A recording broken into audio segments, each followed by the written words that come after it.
Sir मैं एक introduction देता हूं सर 5 मिनट के लिए। जी उसके बाद हमारा जनरल सेक्रेटरी रिपोर्ट दिएगा सर। जी उसके बाद अपना चीना रामू जी 2 मिनट भाषण करने के बाद आपका अमूल्य संदेश होना सर। जी। भारतीय जनता पार्टी एससी मोर्चा सोदरुलु सभी को नमस्कार। आज के दिन शुभ कार्यक्रम है। स्टेट एससी मोर्चा जनरल बॉडी मीटिंग है ये, और इसी के लिए विनोद शंकर जी अपना नेशनल प्रेसिडेंट एससी मोर्चा और member of parliament Kaushambi Uttar Pradesh और एथिक्स चेयरमैन, ये तीनों पदवी है। अपन आज भाग्यशाली है कि अपना राष्ट्रीय अध्यक्ष जी अपने साथ में है अपना स्टेट एग्जीक्यूटिव मीटिंग सुनने के लिए। I am very thankful to him sir. Last year से लेके 1 ईयर रिपोर्ट मैं आपको पेशिश कर रहा हूं sir. This is the report from 16 July 2019 to 2020।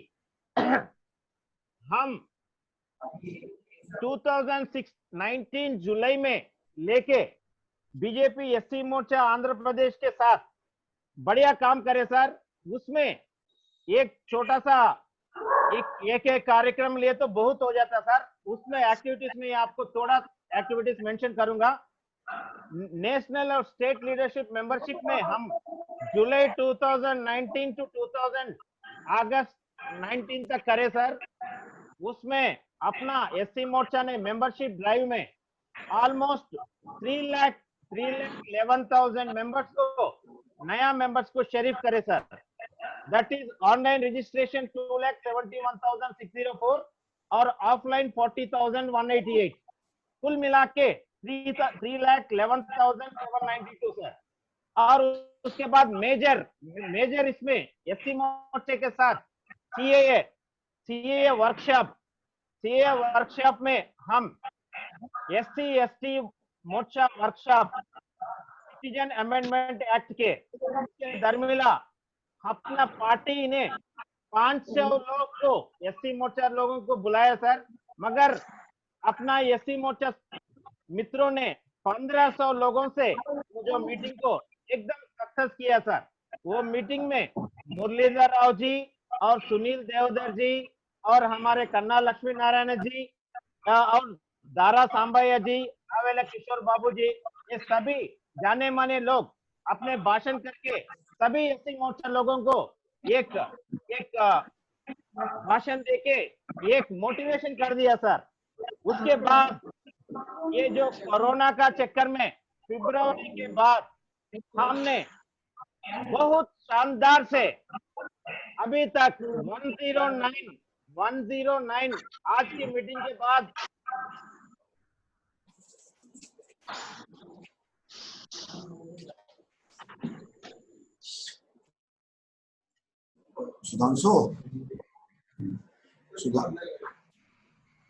Fully meet हो गए सर। ये 111 वीडियो कॉन्फ्रेंसेस में अपना नेशनल एससी मोर्चा के आदेश के ऊपर हम 36 वीडियो कॉन्फ्रेंसेस लास्ट मंथ किए सर। उसका और वेब व्हाट्सएप ग्रुप्स को बनाना और हर मंडल को एक व्हाट्सएप ग्रुप को बनाना और आरोग्य सेतु और पीएम केयर, जो काम हमने नेशनल एससी मोर्चा दिए है उसके सारे काम को हम 2 गुना 3 गुना बड़ा करके साबित कर दिया कि एससी मोर्चा आंध्र प्रदेश एकदम आगे है सर।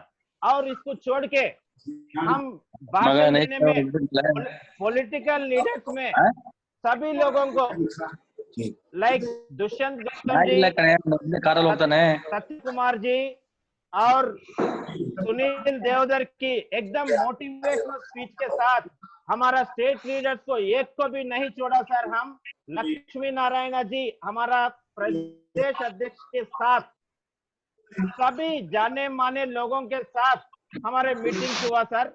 इसके बाद और डॉक्टर्स के साथ अपना एससी मोर्चा के भाई बहनों को कोरोना का चक्कर में कैसा बचना और कोरोना से कैसा अवेयरनेस रहना, इसी के मामले भी एक अच्छा 2-3 लेक्चर्स हुआ था। और उसी के बाद लोन्स एंड स्कीम्स में बैंक और डिक्की और एससी कॉर्पोरेशन ये तीन चार इसमें से एक पब्लिक का बड़े बड़े स्पीकर के अपना एससी मोर्चा भाई बहनों को एक अच्छा संदेश देके वो लोग को अवेयरनेस लेने के लिए लेकर आया भी सर। और इसी मामले लॉकडाउन के मामले में यो हमारा अनलॉक नंबर 1 में हमारे दौरा हमारा सेक्रेटरी प्रेम कुमार जो करनौल के इंचार्ज है सर, उसके साथ हम करनौल, अनंतपुर और 2-3 डिस्ट्रिक्ट फिर के मास्क और सैनिटाइजर्स का डिस्ट्रीब्यूशन करके बहुत अवेयरनेस लेके आए सर। इसी सिलसिले में लास्ट 1 ईयर में अपना एससी आंध्र प्रदेश सभी आप देखें तो 19वां राष्ट्र में सभी राष्ट्रों में अपना भाषण करेगा। और सर अभी का ये जो वीडियो कॉन्फ्रेंस है ये पूरा हमारा दिल और दिमाग दोनों भी ऐड करके ये बड़ा वीडियो कॉन्फ्रेंस इसी सिलसिले में 499 मेंबर्स को अभी लेके आना ऑल इंडिया रिकॉर्ड है सर। इतना बड़ा वीडियो कॉन्फ्रेंस मैं समझता हूँ कि नेशनल पार्टी भी किया हो कि नहीं किया हो कि पता नहीं, सर हमने साबित कर दिया है कि अपना एससी मोर्चा नंबर 1 है सर इसी राज्य में। इसी के साथ मैं समाप्त करता हूँ सर अपना general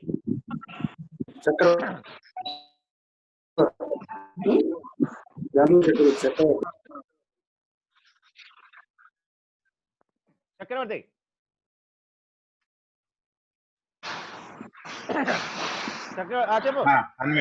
okay 5 minutes. Okay thank you.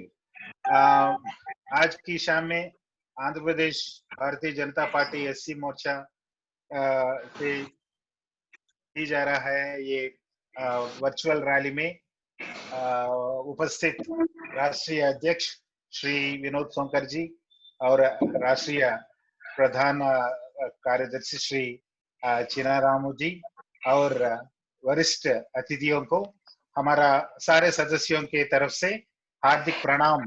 मेरा नाम चक्रवर्ती है, मैं ये एससी मोर्चा का प्रधान सचिव के रूप में काम कर रहा हूँ सर। सर मैं आपको ये पूरा एनुअल रिपोर्ट जो है 2019 to 2020 मैं थोड़ा इंग्लिश में आपको मैं समझाने की कोशिश करूंगा sir, very briefly. Very brief, Chakravarti. Very brief. Yeah. Okay. Respected Chief Guest Sri Vinod Sonkar ji, Honorable Guest Sri Chinaramu ji, and other dignitaries who are present in this virtual rally. So my heartiest welcome. And again, it's my proud privilege to present before you the annual report of SC Morcha for the years 2019 and 2020. I would like to bring to your kind notice that the previous State Executive Committee meeting was held on 14th of July. So it is exactly the similar dates we are doing the second Executive Committee meeting. So as our President Sri Dr. Iska Sunil Kumar ji has cited, so there are so many activities which we have done, especially in the fields of the new membership registrations, which were happened in the months of July to August 2019. As our sir has told, it is nearly 3,11,792 new memberships registrations which we have made. And again, an important event in the month of February 2020, that is the awareness workshop on Citizenship Amendment Act, as again told by our president. And the important thing is Sri P. Muralidhar Rao Garu, the National General Secretary, has come as a honorary guest and chief speaker, who has explained about the whole Citizenship Amendment Act, and then he has told the differences between CAA, NPR, and NRC, and other things. He also was instrumental in clearing the misconceptions of regarding CAA to all the members of our SC Morcha and ST Morcha. Sir, again, during the lockdown period from March, we have done a very great job, as our president has told. we have conducted nearly 110 video conferences, and among them, I will just tell you. So there were initially we started with audio conferences, sir. We have done 3 audio conferences, and again that was the initial days of describing the protocols and procedures of lockdown period, and the directions given by our beloved Prime Minister Sri Narendra Modi Garu, and then and again these activities were discussed about the lighting of lamp program, and again the other birth anniversary of Babu, Jagjivan Ramji, and other activities. Later, later we have shifted to video conferences, sir. And so we have till now conducted 110 video conferences, and among them the important are regarding the PM CARES Fund, Food for Needy programs, and Arogya Setu app, and all these centrally directed programs which we have done, and again the health related programs we have started, and then two video conferences were held to conduct major events. Those are April 11th, Mahatma Jyotirao Phule's birth anniversary, and April 14th, Baba Saheb birth anniversary. So I just want to spend some seconds on Baba Saheb birth anniversary, sir. So we have seen that we have given the guidelines to our Karyakartas to conduct 129 events, because it is 129th Baba Saheb birth anniversary. So we have planned in such a way that the whole 17 districts were made into 3 zones, and 3 zonal coordinators were put into action. And again, we saw that among 129 we planned events, but we have conducted around 239 events, sir. So this is again we have recorded the whole events, and then we have recorded the whole in the live coverage also, sir. And the main other things are we have called upon the major national and state level leaders, sir, as I was all told. So we had valuable messages from Madhukarji, Madikal Raoji, PLV Madhav Garu, Raghuveer Garu, Kanna Lakshmanan Garu, Satyakumar Garu, Narasimha Garu, Balasubramanian Garu, Somu Veerraju, Ayaji Vema Garu, Dushyanth Kumar Gautam Garu, and again we had for one of the meetings we had the honor of Sri China Ramu Garu also, who has given valuable messages to our members, sir. And again we did 2 video conferences, sir, on Dr. B.R. Ambedkar's ideology and thoughts on Ambedkarism, and we invited very prominent speakers who are well versed with Ambedkarism, his thoughts and everything. And then we have done that, sir. And some important video conferences we have done on livelihoods and institutional finance linkages, sir, wherein we invited the guests from Dicky, and we have invited an EDSC corporation.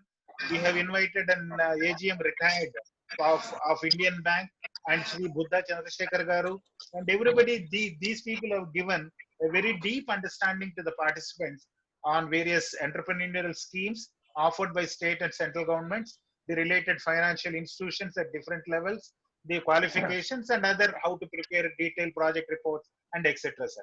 And in some of the video conferences, we thought within our own SC Morcha members there are very poor Karyakartas whom we thought to support them with Modi kits. So our President Sri Iska Sunil Garu was kind enough that he has supported around 200 families with his own funds in the name of Modi kits to our own Karyakartas, sir, apart from the other general public, sir. So there are after these special programs, which we thought of creating awareness among the Karyakartas of Sri Narendra Modi Garu's first year completion, 1 year completion, and then we had several speakers speaking on that, sir. Nearly 10 video conferences were conducted for that, and the speakers are like Sri Parthasarathy Garu, ex-MLA, Sri Srimadri Garu, ex-Vice Chancellor, Andhra University, Sri Ravala Kishore Babu Garu, Srimati D. Purandareswari Garu, Sri GVL Narasimha Garu, Sri Sunil Devadarji, Sri R.D. Wilson Garu, Sri V. Jayaprakash Narayan Garu, Sri Raghunandan Rao Garu, and Sri Kapileshwara Garu. They all created some good insights about the Prime Minister's one year successes, the important decisions taken, and the programs, especially regarding the Garib Kalyan Yojana and the Atmanirbhar Bharat, sir. And again, there are after the during the unlock period, we have our president has toured the two major districts. This is Kurnool and Anantapur, to see the to launch the Jan Sampark Abhiyan, to boost the morale of the party cadre. And then on June 15th, he visited Kurnool, and June 16th he visited Ananthapuram, sir. And with all the local SC Morcha teams, he has toured the villages, the Dalit colonies, and then within the Dalit colonies, he has launched the Jana Sampark Abhiyan program, wherein the distribution of masks and sanitizers, distribution of pamphlets carrying the message of Prime Minister, and the important decisions taken and financial packages were also discussed with the public. Later, the other important activities taken up are meeting the district level leaders of both BJP and other morchas, garlanding Baba Sahib Dr. B.R. Ambedkar statues in the prime locations, holding meetings with the executive director, SC corporations, and again courtesy visits to the important Dalit leaders, sir. So these are the few and important activities which we as SC Morcha we have completed during the activity year 2019, from July 2019 to July 2026. Pranam, sir. Thank you. Thank you, Chakravarti. China Ramu Bhaiya, 2 minutes बात करना please. China Ramu Bhaiya.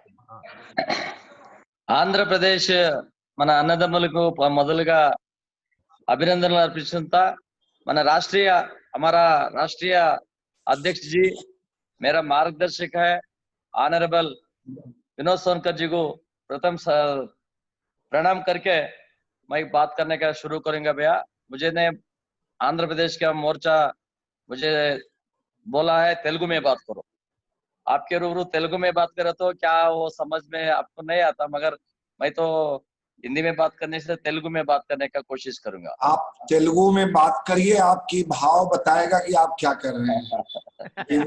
आपका emotion, आपका impression, I am understand what I say about that. మా అన్నదమ్ములు అక్క చెల్లెలు మన చెల్లెలు మళ్ళీ అక్క గారు చెప్తున్నారు అప్పుడే ఎస్సీ మోర్చాలో మహిళా సంఖ్య జాస్తి ఎక్కువగా ఉంది అని।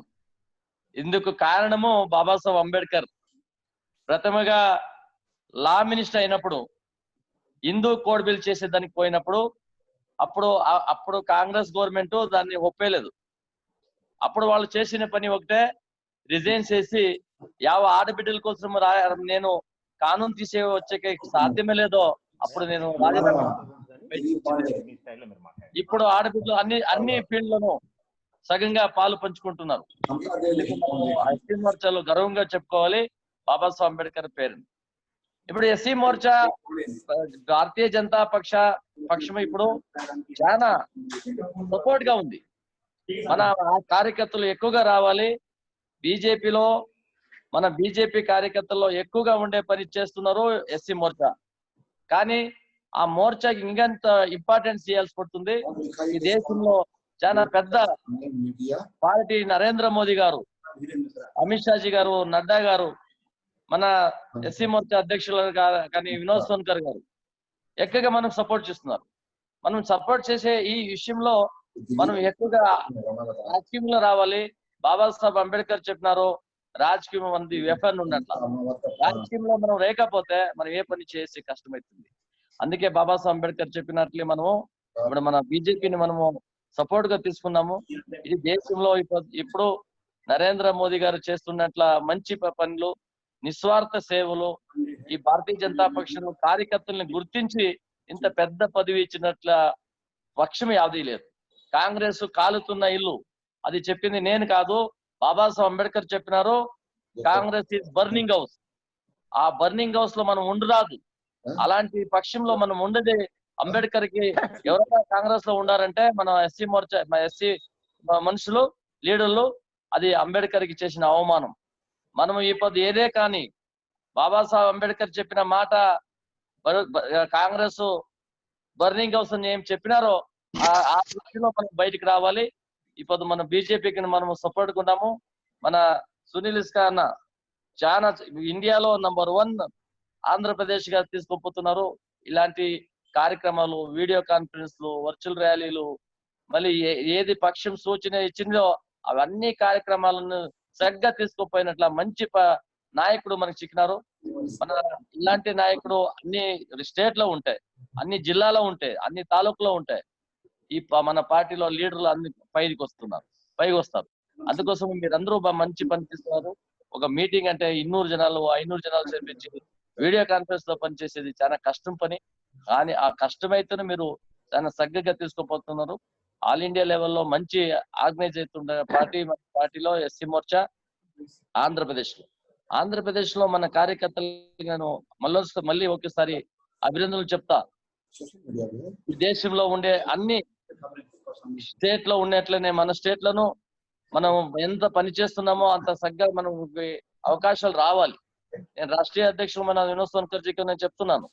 మన రాజ్య అధ్యక్షుడు కానీ సునీల్ ఇస్కా గారు చెప్తున్నాను. మన కార్యకర్తలకు చెప్తుంటాను ఈ మాట, మళ్ళీ చెప్తా ఉంటారని ఎవరు అన్నిటికీ భావిస్తరాదు. ఎవరెవరు లీడర్లు పనిచేస్తున్నారు. స్టేట్ లో మన గవర్నమెంట్ లేదు, నేషనల్ లెవెల్లో మన సెంట్రల్ గవర్నమెంట్ 6 సంవత్సరాల నుంచి పనిచేస్తుంది. కానీ సెంట్రల్ గవర్నమెంట్ లో ఎవరికూను యావ పదవిలు గవర్నమెంట్ లో అవకాశాలు రాకుండా ఉండేదానికి కష్టమైంది. అందుకోసం మన కార్యకర్తలు, మన లీడర్లు, జిల్లా లీడర్ ఉండొచ్చు, తాలూకు లీడర్ ఉండొచ్చు, స్టేట్ లీడర్ ఉండొచ్చు, సెంట్రల్ గవర్నమెంట్ లో ఏదైనా ఒక కమిటీలో, ఒక చిన్న కమిటీలో కానీ పెద్ద కమిటీ కానీ వాళ్ళు చేసిన అవకాశాలు చూసి, వాళ్ళు చేసిన పనులు చూసి కార్యకర్తలు గుర్తించి గవర్నమెంట్ లో నామినేషన్ చేసేదానికి కూడా మనం మాట్లాడమని రాష్ట్రీయ అధ్యక్షులతో నేను మాట్లాడినాను, రాజ్య అధ్యక్షులతో నన్ను మాట్లాడినాను. ఇలాంటి పని చేసేదానికి మళ్ళీ ఎప్పుడు ఇదే చెప్తారు కదా, మనం అడగకపోతే తల్లి కూడా పాలు ఇచ్చలేదు. మనం అడగాలి, పని చేయాలి, అడగాలి. మంచి చక్కగా మనం చేసే నేషనల్ ప్రెసిడెంట్ ఇక్కడ ఉన్నారు, వాళ్ళకు నేను ఎన్నోసార్లు చెప్పినాను. ఈసారి అవకాశం మన సునీల్ అన్నతో మాట్లాడినాను. మనం ఒక కమిటీలో ఎవరెవరు పని చేసినారో ఆ పని చేసి వాళ్ళు చేస్తామని ఎస్సీ మోర్చాని ఇంకా చాలా అవకాశాలు తీసుకొని పని చేయాలి. మీరంతా మంచిని కావాలి, లీడర్షిప్ చెప్పి నా మాట అందిస్తాను. అన్నా RD Wilson 2 minutes. RD Wilson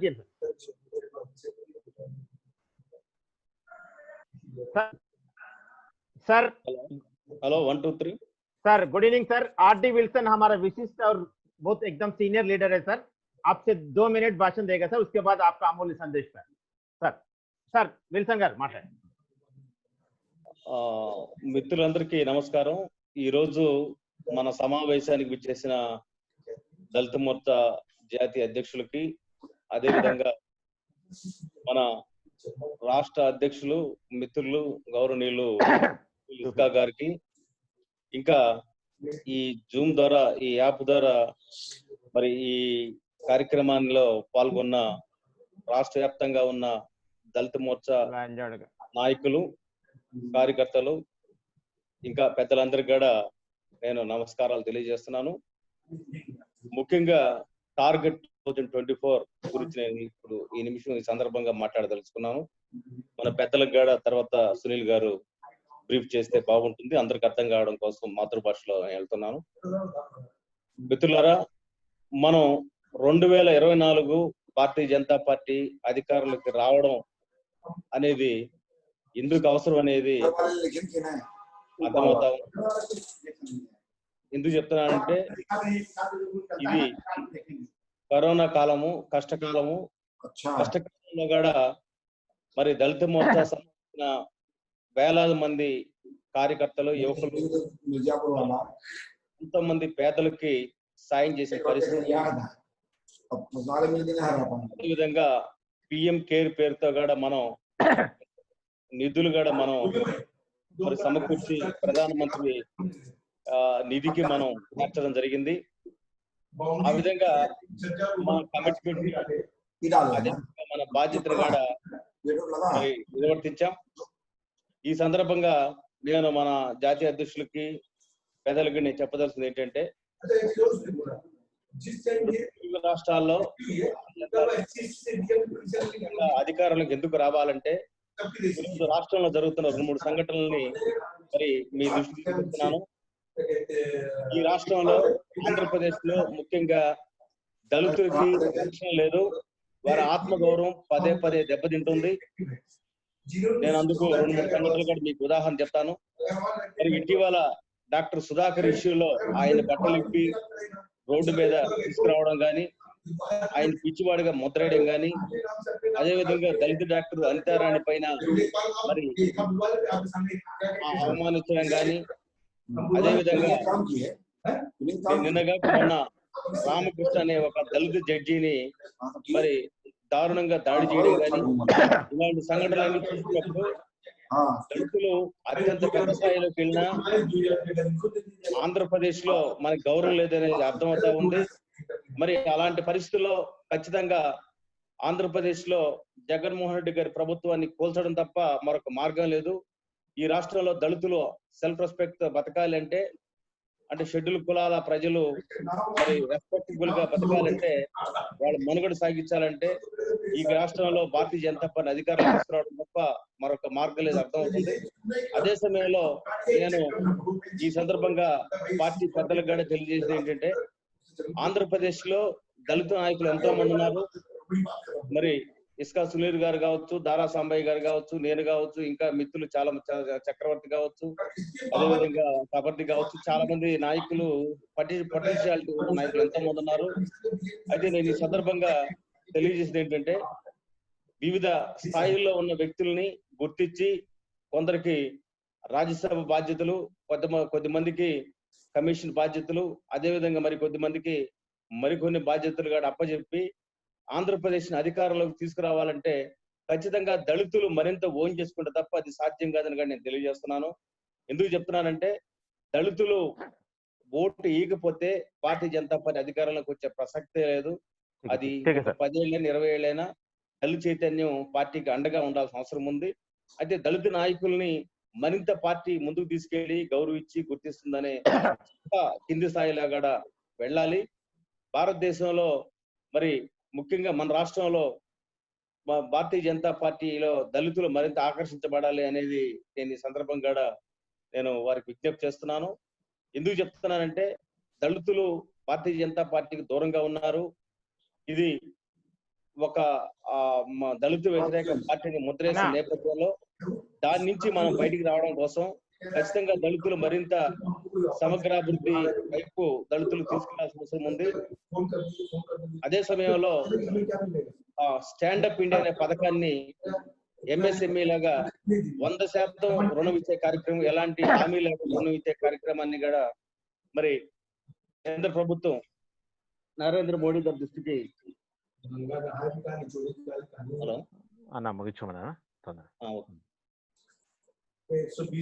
Narendra Modi గారి దృష్టికి తీసుకెళ్లాల్సిన అవసరం ఉంది. కాబట్టి ఆ విధంగా ముందుకెళ్లాల్సిన బాధ్యతను కూడా మరోసారి తెలియజేస్తూ, అందరూ ఈ మీటింగ్ కి చేసిన అందరికి కూడా మరోసారి మరి పూజ్య అంబేద్కర్ సాక్షిగా మనం చేస్తున్న ఈ ఆత్మగౌరవ పోరాటాన్ని ముందు తీసుకెళ్లి భారతీయ జనతా పార్టీ అధికారం తీసుకొచ్చే కార్యాచరణలో మీరంతా కూడా నిమగ్నం అవుతారని భావిస్తూ ధన్యవాదాలు తెలియజేస్తూ సెలవు. Thank you Wilson garu, thank you, very inspiring and motivational speech sir. Good evening sir, आपके संदेश के लिए हम तैयार है सर. अभी ऑनलाइन में 250 है और जो वर्चुअल रैली में 20-20 जन के लेके और 200 जने हैं और फेसबुक लाइव में 5352 है सर. पूरा 8,000 तक आपका भाषण के लिए, आपका संदेश के लिए वेट कर रहे sir. Please sir, please sir. धन्यवाद सुनील जी. सर, भारतीय जनता पार्टी अनुसूचित जाति मोर्चे के प्रदेश अध्यक्ष भाई सुनील इसका जी, जनता पार्टी अनुसूचित जाति मोर्चे के राष्ट्रीय महामंत्री भाई चिन्ना रामू जी और इस कार्यक्रम में जुड़े हुए सभी प्रदेश के पदाधिकारीगण, इस कार्यक्रम में जुड़े हुए सभी सम्मानित कार्यकर्ता बंधुओं, सबसे पहले मैं प्रदेश अध्यक्ष को बधाई दूंगा कि देश में आंध्र प्रदेश पहला प्रदेश है जो अनुसूचित जाति मोर्चे का 109 वर्चुअल संवाद प्रदेश भर में विभिन्न कार्यक्रमों को लेके आयोजित किया है। मैं सभी कार्यकर्ताओं को बधाई भी दूंगा और आदरणीय प्रदेश अध्यक्ष सुनील इसका जी के नेतृत्व में जिस तरह से देश के राष्ट्रीय अध्यक्ष आदरणीय जगत प्रकाश नड्डा जी के निर्देश पर कोविड-19 महामारी के समय राष्ट्रीय नेतृत्व के निर्देश पर और माननीय प्रदेश अध्यक्ष आदरणीय सुनील इसका के नेतृत्व में जिस तरह से आम जनमानस की सेवा आंध्र प्रदेश के भारतीय जनता पार्टी के कार्यकर्ताओं ने की है, उसकी मैं राष्ट्रीय नेतृत्व की तरफ से आपकी और आपके टीम को पूरे मुक्त कंठ से प्रशंसा भी करता हूं और आपको बधाई देता हूं। Thank you sir. जिस प्रकार आपने माननीय राष्ट्रीय अध्यक्ष आदरणीय जगत प्रकाश नड्डा जी के नेतृत्व निर्देश पर चाहे भोजन वितरण का काम हो, चाहे मोदी किट वितरण की बात हो, चाहे कम्युनिटी किचन चला के लोगों को भोजन देने की बात हो, चाहे फेस कवर वितरण की बात हो, चाहे आरोग्य सेतु डाउनलोड करने की बात हो, चाहे पीएम केयर में सहयोग करने और कराने की बात हो, और चाहे कोरोना वॉरियर्स के सम्मान का विषय हो, आंध्र प्रदेश के अनुसूचित समाज के कार्यकर्ताओं ने पूरी लगन के साथ, पूरी तन्मयता के साथ राष्ट्र और मानव और समाज की सेवा करने का जो इतिहास रचा है और जिस प्रकार से सुनील इसका जी के नेतृत्व में पूरे प्रदेश ने काम किया है, उसकी तारीफ केवल मैं नहीं कर रहा हूं।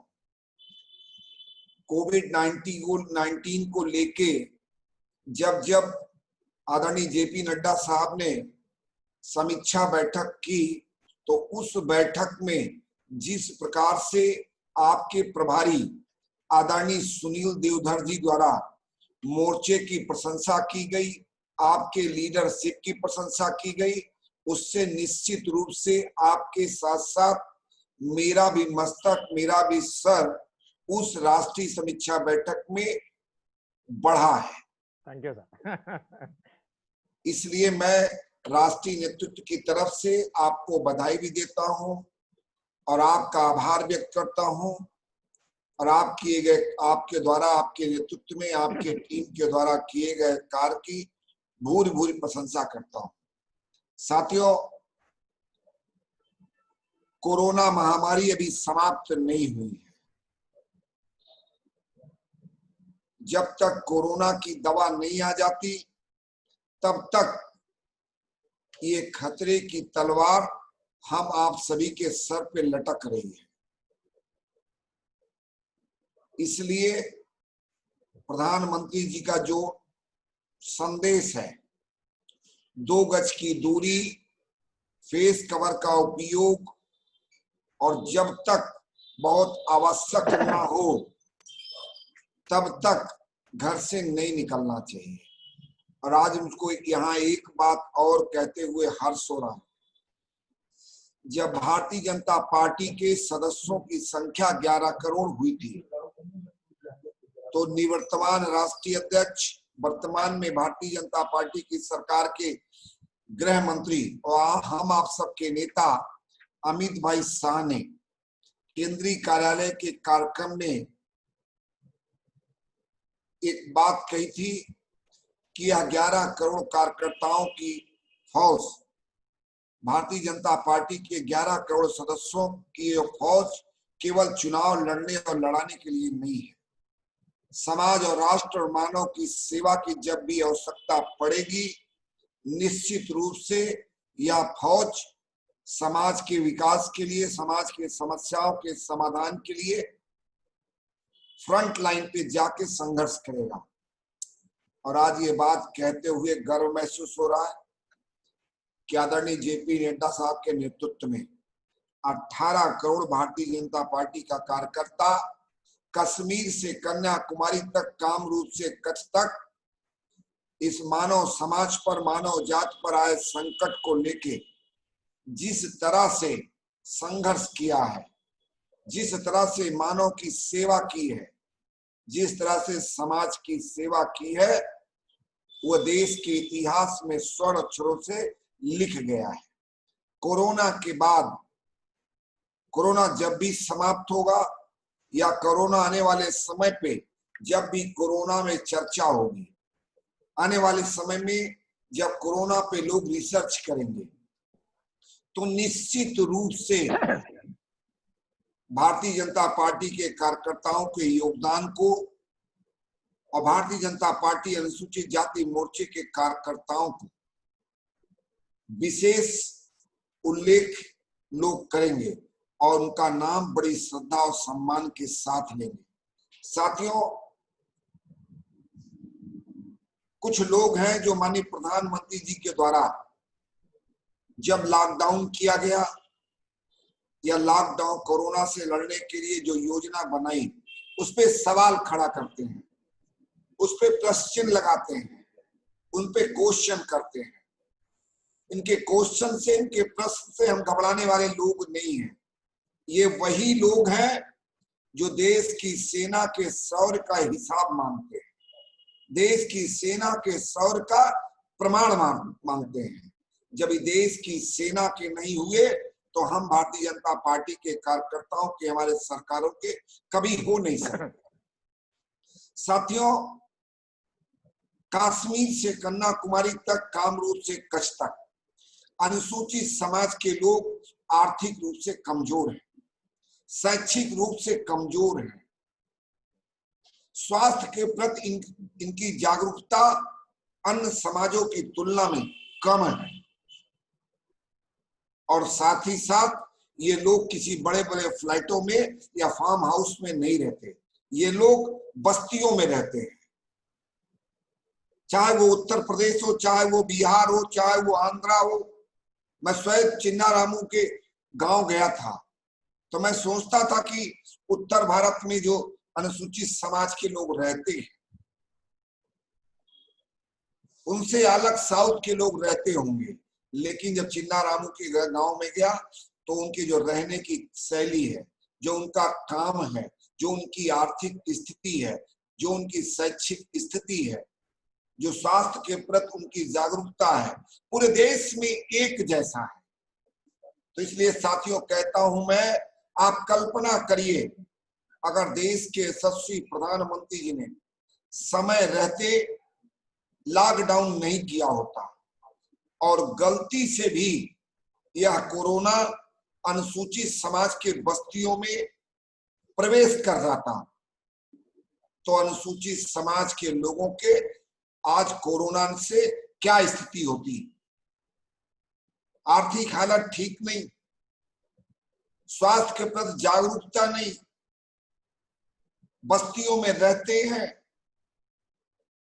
आप कल्पना करिए अगर ये कोरोना बीमारी हमारे समाज के बस्तियों में प्रवेश कर गई होती तो आज हमारा समाज में हाहाकार की स्थिति होती। ये देश के यशस्वी प्रधानमंत्री और उनके दूरदृष्टि नेतृत्व के कारण हमारे समाज को कश्मीर से कन्याकुमारी तक इस कोरोना महामारी से उनके निर्णय से बचाने में बड़ी भूमिका रही है। इसके अतिरिक्त आप कल्पना करिए, अमेरिका की आबादी मात्र 30 करोड़ और हमारी आबादी 135 करोड़। हमारी स्वास्थ्य सेवाओं की तुलना में उनकी स्वास्थ्य सेवाएं कितनी मजबूत है। वहां के हम लोगों के आर्थिक हालात, आर्थिक स्थिति से उनकी आर्थिक स्थिति कितनी मजबूत है। उसके बावजूद अमेरिका, ब्रिटेन, इटली और यूरोप जैसे देश आज कोरोना महामारी के सामने घुटनों पर हैं। सबने घुटना टेक दिया है, लेकिन माननीय प्रधानमंत्री के नेतृत्व के कारण, उनके दूरदर्शी सोच के कारण आज भी कोरोना पे पूरी तरह से देश के यशस्वी प्रधानमंत्री के कारण काबू में है। इसलिए देश भर के अनुसूचित समाज की तरफ से मैं माननीय प्रधानमंत्री जी का अभिनंदन करता हूं, उनका आभार व्यक्त करता हूं और इस कार्यक्रम में जुड़े हुए लोगों से अपील करता हूं कि आप भी कल्पना करिए, अगर ये बीमारी हमारे बस्तियों में प्रवेश कर जाती तो हालात क्या होते। इसलिए हमको इन बातों की चर्चा करना चाहिए। और देश के यशस्वी प्रधानमंत्री जी ने केवल देश को लॉकडाउन नहीं किया, लॉकडाउन करने के बाद जो जिस देश के गांव, गरीब किसान के सामने समस्या आएगी, उन समस्याओं के लिए जितना बड़ा राहत का काम किया है वो देश और दुनिया में देखने को नहीं मिलता।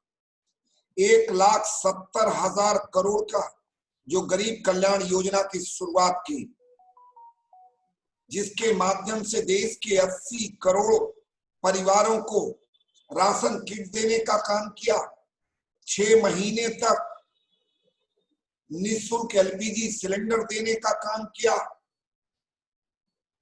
देश भर के 20 करोड़ माताओं और बहनों को प्रधानमंत्री धन जन खाते में 500 रुपया देने का काम किया, देश भर के श्रमिकों को 1,000 रुपया देने का काम किया, और जिस प्रकार से देश के किसानों को 2,000 रुपया अतिरिक्त देने का काम किया है, और साथ ही साथ दिव्यांगों को, विधवाओं को, बुजुर्गों के खाते में 3-3 महीने का पेंशन डालने का काम किया है। इन सब योजनाओं को अगर देखेंगे तो इन सब योजनाओं का ज्यादा लाभ, सबसे ज्यादा लाभ अगर किसी को हुआ है तो इस देश के अनुसूचित समाज को हुआ है, इस देश के ओबीसी समाज को हुआ है।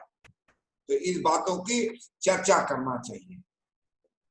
जब पूरे दुनिया में कोरोना के कारण लॉकडाउन हुआ तो जीडीपी 0 पर आ गई, लेकिन देश के यशस्वी प्रधानमंत्री जी ने जहां 1,70,000 करोड़ के माध्यम से इस देश के गरीबों का, किसानों का, शोषितों का, मजदूरों का सीधे सहायता देने का काम किया, वहीं पर उद्योग को पटरी पे लाने के लिए, पुनः चालू करने के लिए 20 लाख करोड़ भारत की जीडीपी का 10% बूस्टर के रूप में देने का काम किया, जिससे बंद हुई अर्थव्यवस्था दोबारा चालू हो सके, बंद हुए कारखाने दोबारा चालू हो सके।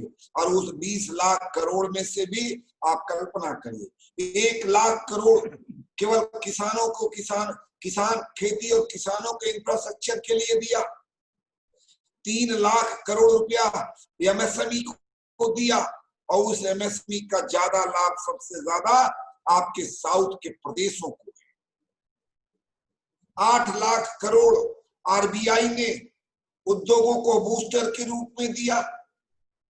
तो आप कल्पना करिए कि देश के यशस्वी प्रधानमंत्री जी ने कितनी उनकी दूरदर्शिता है, जहां समाज के अंतिम पायदान पे बैठे हुए लोगों की चिंता करते हैं, वहीं समाज में उद्योग धंधे कैसे बढ़े उसकी बखूबी चिंता किया और बखूबी नेतृत्व किया।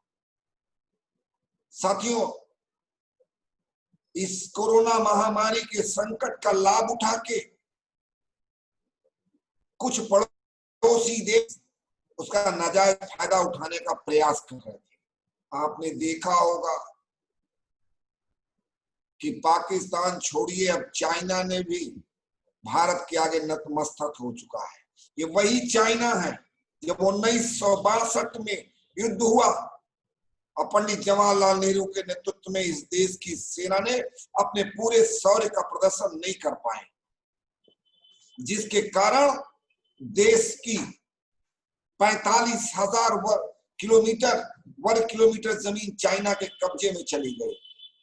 लेकिन चाइना ये समझ नहीं पाया कि 21वीं सदी पंडित जवाहरलाल नेहरू का देश नहीं है, ये मोदी का देश है।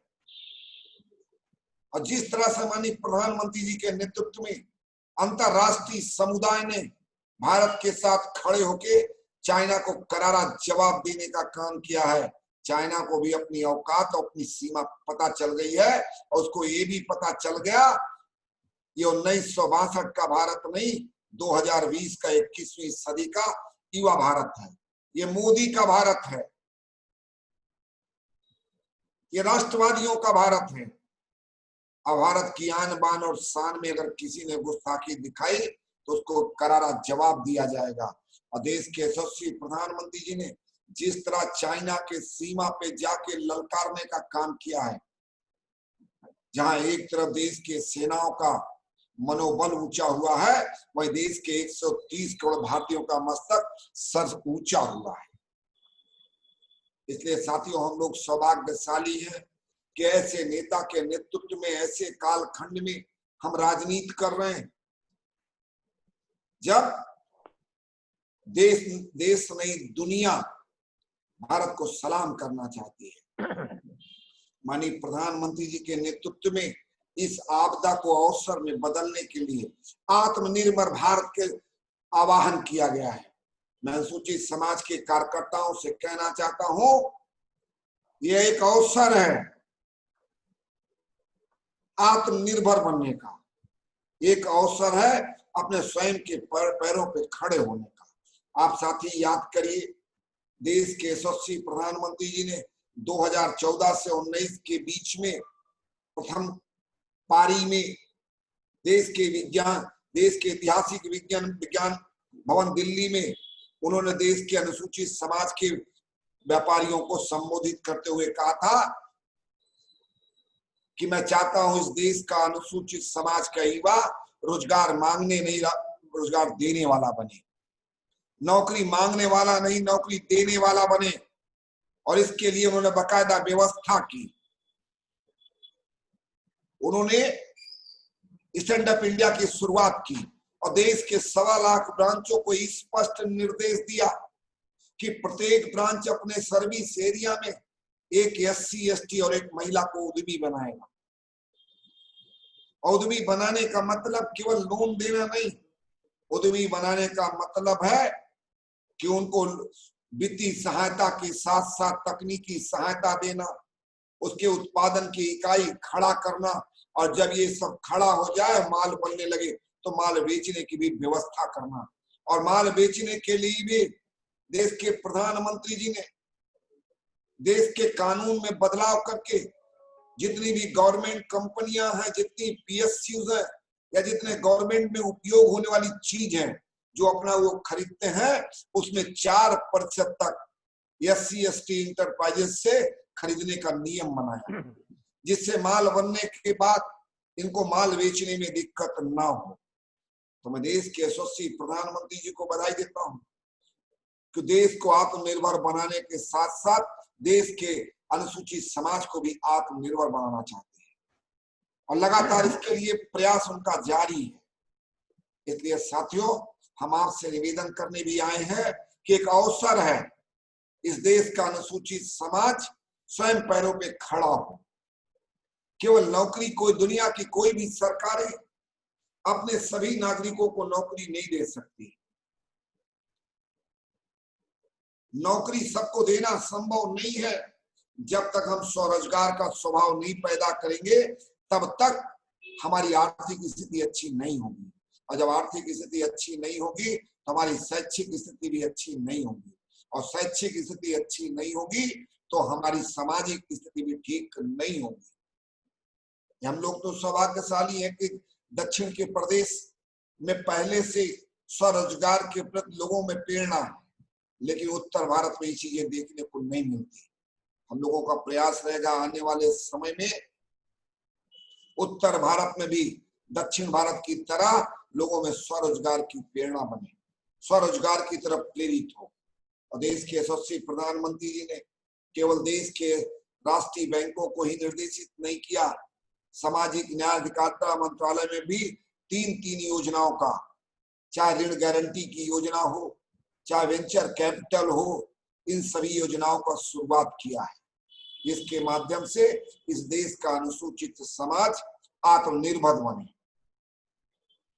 यह देश आत्मनिर्भर तब तक नहीं बन सकता जब तक इस देश का अनुसूचित समाज आत्मनिर्भर नहीं बन जाएगा। जब तक इस देश की महिलाएं आत्मनिर्भर नहीं बन जाएंगी तब तक यह देश आत्मनिर्भर नहीं बन सकता। इसलिए साथियों, इस कोरोना के आपदा में अवसर में बदलना चाहिए। और सुनील इसका स्वयं अच्छे व्यवसायी है, सॉफ्टवेयर इंजीनियर है। देश में क्या हो रहा है वो देश के लोग करेंगे, लेकिन मैं सुनील इसका जी से आह्वान करूंगा कि आंध्र प्रदेश में इसकी पहल करें। कम से कम प्रत्येक जिले में 1 से 2 आदमी खड़ा करना शुरू करे। उनको हर प्रकार की तकनीकी और वित्तीय सहायता के लिए जो भी आवश्यकता होगी हम लोग करेंगे। बाबा साहब ने भी कहा था, एक नहीं अनेक अवसर पे कहा था कि जो समाज में सफल हो गए हैं, जो समाज में सबल लोग हैं, जो समाज में मजबूत लोग हैं, उनकी जिम्मेदारी है कि समाज के कमजोर तबकों की मदद करें, प्रयास करें कि वो भी समाज के विकास के मुख्य धारा से जुड़े। और निश्चित रूप से मुझको ये आशा नहीं विश्वास है कि अगर आंध्र प्रदेश के कार्यकर्ता जिस दिन लग जाएंगे, आंध्र प्रदेश की कार्यकर्ताओं के प्रयास से निश्चित रूप से आंध्र प्रदेश के अनुसूचित समाज के युवा आत्मनिर्भर बनेंगे। और साथियों, मैं एक बात कह के अपनी बात पूरी करूंगा। 2000 में जब पूज्य अटल जी की सरकार थी और उस समय प्रधानमंत्री जी के पूज्य अटल जी के नेतृत्व में एक नहीं अनेक ऐतिहासिक काम हुए थे, लेकिन उसकी चर्चा कार्यकर्ताओं द्वारा आम जनमानस के बीच में नहीं किया गया। चाहे प्रधानमंत्री सड़क योजना हो, चाहे प्रधानमंत्री स्वर्णिम चतुर्भुज योजना हो, चाहे किसान क्रेडिट कार्ड हो। आप कल्पना करिए, अगर प्रधानमंत्री सड़क योजना लागू नहीं की गई होती तो आज भी गांव मुख्य मार्गों से नहीं जुड़े होते। किसान क्रेडिट कार्ड की शुरुआत नहीं की गई होती तो आज भी किसान देश के साहूकारों के चंगुल से मुक्त नहीं होते। देश के प्रधानमंत्री जी ने, पूज्य अटल जी ने अगर स्वर्णिम चतुर्भुज योजना की शुरुआत नहीं की होती तो आज देश के यातायात के हालात कैसे होते ये आप भी कल्पना कर सकते हैं। लेकिन दुर्भाग्य से हम कार्यकर्ताओं ने से गलती हुई, हमने उसकी चर्चा आम जनमानस में नहीं किया, जिसके कारण सरकार चली गई। हम सत्ता के लिए जीने वाले लोग नहीं, सत्ता के लिए राजनीति करने वाले लोग नहीं, लेकिन सत्ता जाने से समाज और राष्ट्र का कितना बड़ा नुकसान हुआ है वो बात किसी से छुपी नहीं है। देश के में तो आंध्र प्रदेश की बात किया जाए तो देश के यशस्वी प्रधानमंत्री जी ने मछुआरों को भी किसान का दर्जा दिया। उसका लाभ सीधे आंध्र प्रदेश के मछुआरों को मिलेगा। किसान क्रेडिट कार्ड उनका बन पाएगा। साथ ही साथ जो 20 लाख करोड़ की आत्मनिर्भर भारत पैकेज का घोषणा किया है, उसमें भी प्रधानमंत्री जी ने सड़क के किनारे फल लगाने वाला हो, सब्जी बेचने वाला हो, नाई हो, लोहार हो, बढ़ई हो, रेडी पट्टी लगाने वाले लोग हो, उनको स्वनिधि योजना के माध्यम से 10-10 हजार रुपए देने का काम किया।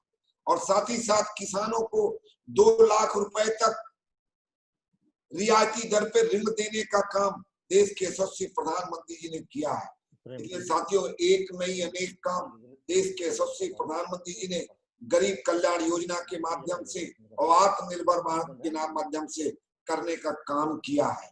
अब हम कार्यकर्ताओं की जिम्मेदारी बनती है इन सभी कामों की चर्चा आम जनमानस तक पहुंचाएं, आम जनमानस में चर्चा करें, जिससे कि विरोधी किसी प्रकार का भ्रम ना फैलाने पाए। या कहते हुए अंतिम निवेदन आपसे माननीय अपने प्रदेश अध्यक्ष सुनील इसका सिंह, जो आपने साल भर में संगठन को चलाया है, आपके नेतृत्व में संगठन आज कोरोना के समय भी संगठन भी गतिमान है और कार्यकर्ता भी सक्रिय है। उसकी पूरी विधिवत 1 साल की रिपोर्ट बना के आप केंद्रीय नेतृत्व को और एक अपने प्रदेश के प्रदेश अध्यक्ष और प्रदेश संगठन मंत्री को देने का काम करिए, जिससे कि आपके कामों को हम राष्ट्रीय स्तर पे प्रस्तुत कर पाएं और लोगों को बता पाएं कि मोर्चा कितना शानदार काम कर रहा है। साथ ही साथ आज सोशल मीडिया का जमाना है, मैं जानता हूं आपके पास सूची बनी होगी, चिन्ना रामू के पास भी सूचना पहुंच गई है। अब हम लोग केवल 2 बिंदुओं पे काम करेंगे आगे आने वाले समय में। एक काम कि सोशल मीडिया का नेटवर्क प्रदेश से लेके बूथ तक जो आपने खड़ा किया है, तो प्रत्येक जिले का जो आपका आईटी इंचार्ज है और जो आपका प्रदेश का आईटी इंचार्ज है, उसकी एक बैठक हम लोग जल्दी करेंगे, जिससे पूरे आईटी नेटवर्क को केंद्रीय नेतृत्व से लेके बूथ तक उसको पहुंचाया जाए। दूसरा काम, जनप्रतिनिधियों की सूची, सांसद, विधायक, एमएलसी, जिला पंचायत अध्यक्ष, सभासद, जो आपके यहाँ व्यवस्था है, हमको जिलेवार सूची बना के रखना है, क्योंकि कोरोना महामारी अभी समाप्त तो नहीं हुई है। आने वाले समय में हर वर्ग से संवाद स्थापित हो पाए, इसलिए हमको सूची बनाना है। और आईटी में तो आपका विशेष योगदान रहा है। आज सोशल भारतीय जनता पार्टी अनुसूचित जाति मोर्चे का चाहे फेसबुक अकाउंट हो, चाहे वो वेबसाइट हो, वो आप ही के प्रयास से, आप ही की मेहनत से और आप ही के लगन से बना है। तो मुझको आशा और विश्वास है कि निश्चित रूप से आप तकनीक रूप से सक्षम है, इसमें आपकी विशेष भूमिका है। आपके प्रयास से हमको इसको दोबारा पूरी तरह से खड़ा करने का काम करना है।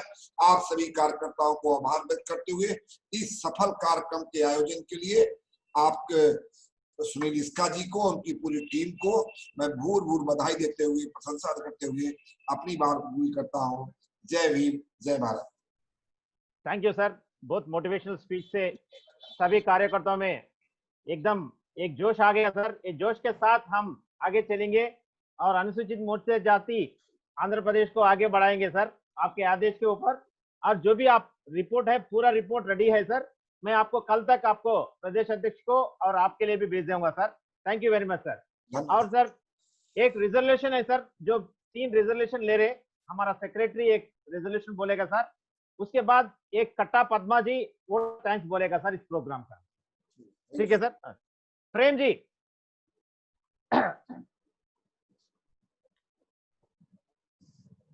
Sir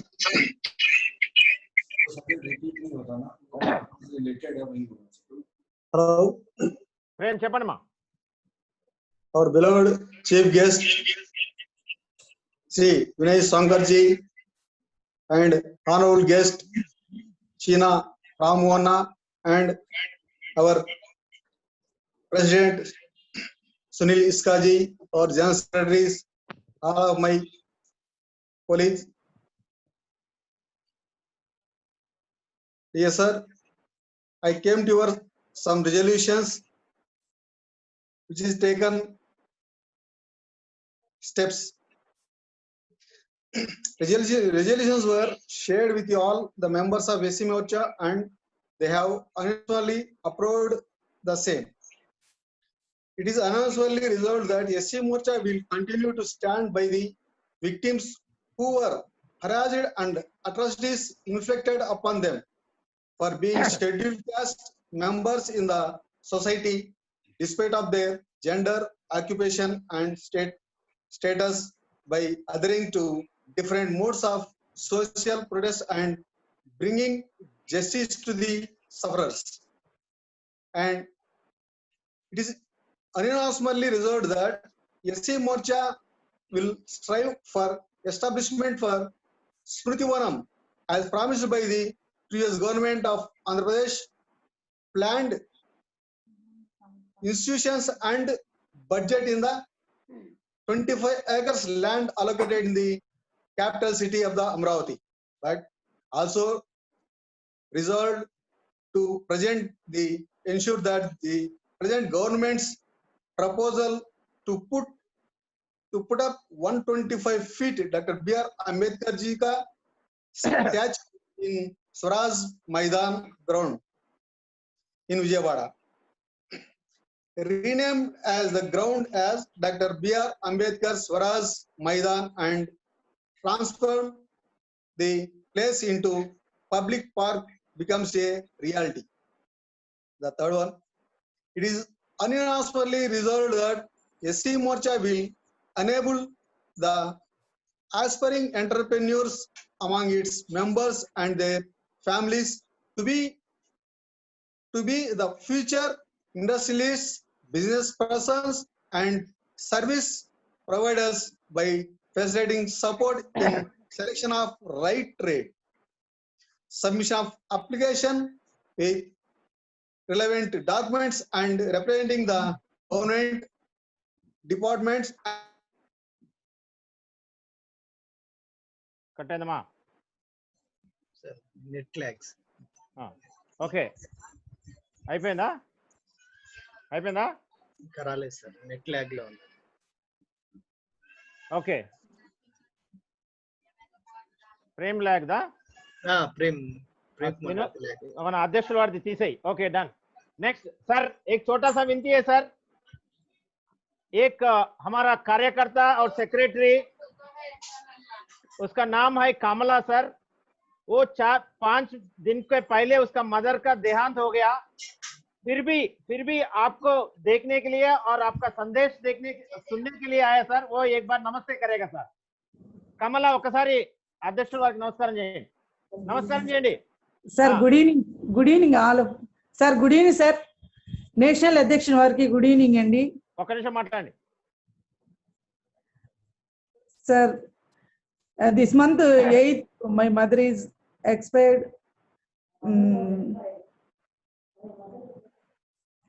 sir okay sir. Okay अम्मा चलिए ठीक है, धन्यवाद. हाँ ओके. कट्टा पद्मा जी, आप वोट ऑफ थैंक्स बताइए. सर आज का चीफ गेस्ट को हमारा एससी मोर्चा सब मेंबर्स तरफ से नमस्कार करती हूँ सर. हमारा राष्ट्र में अध्यक्ष वारू श्री सुनील इसका जी संरक्षण में सब लोग को बहुत अच्छे से काम कर रहे सर, और राष्ट्र व्याप्त में पूरा ज्यादा लोग को मेंबरशिप करके हमारा जैसा न्यू वोट ऑफ थैंक्स अम्मा, वोट ऑफ थैंक्स सबको. सर कैसा ये एससी मोर्चा मेंबर्स सब लोग कैसा काम करना है सीख लिए सर. सो आज आप लोग अच्छी बात बोल दिए सर. हमारा पार्टी तरफ से भारतीय जनता पार्टी क्या क्या कर रहे, मोदी जी कैसा हमारा चाइनीज माल की वजह से कैसा लड़ाई किया, सब भी आप लोग को इतना अच्छे से बता दिया सर. सो एससी मोर्चा हमारा मेंबरशिप सब लोग आपको धन्यवाद करती हूँ सर. सो इतना अच्छे इंफॉर्मेशन आप लोग दिया, हम सब लोग को बहुत खुशी हो गया सर. सो हमारा एससी मोर्चा मेंबरशिप सब लोग तरफ से आपको धन्यवाद करती हूँ sir. Thank you so much sir. आपको धन्यवाद, प्रणाम करती हूँ सर. धन्यवाद सर धन्यवाद sir. Thank you very much sir. धन्यवाद सबको, धन्यवाद. Thank you sir. ఏమ్మా ఎట్లయింది?